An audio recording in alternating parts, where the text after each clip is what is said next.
Gas দেখো আমার পাখিটি দুইটি পাখি খাওয়ার জন্য অনেক খিদা লেগেছে।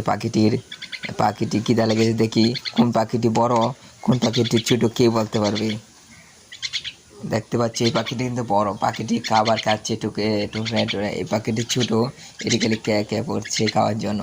এই রাজু হ্যাকে লেগা তুই নাম। পায়ে দুঃখ হয়েছে, পায়ে কি ব্যথা পাইছস? নাম নাম নাম। দেখেন দর্শক, দেখেন পাখিটি কিভাবে আম খাচ্ছে, কি দাম। হ্যাঁ, এই যে আম খালি উল্টায় পেলা, খাওয়ার জন্য উল্টায় পেলা, দেখতেই পাচ্ছেন। কিদা মনে নাই, কিদা থাকলে তো উল্টাইতো না, কিদা থাকলে তো খাওয়ার জন্য উৎপাল ফেলতো।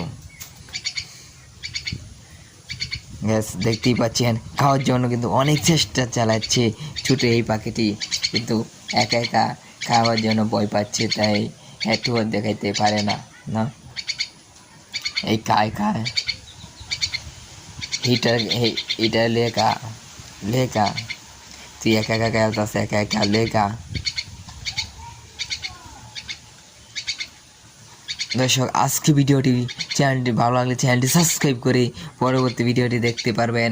আমাদের পাশে থাকা বেল বাটনটি বাজিয়ে দিলে দেখেন এটি কিভাবে কথা বলে। খাচ্ছ আই রে, এটা টুপন দেওয়ার জন্য উৎপাত করতেছে। রাজু দেখতে পাচ্ছেন পিঞ্জার মধ্যে আটকাই। এখন এই বটটিকে আমরা ছাড়বো চলে যাওয়ার জন্য। এই গাছটি একটি আম গাছের মধ্যে আটকানো আছে দুইটি পাখি। খাচ্ছ রাজু কথা বল মানুষকে কথা বলে শোনা। খাচ্ছ। সবার কাছ থেকে বিদায় নিচ্ছি। সবাই ভালো লাগে চ্যানেলটি সাবস্ক্রাইব করে পাশে থাকার বেল বাটনটি বাজিয়ে দিন।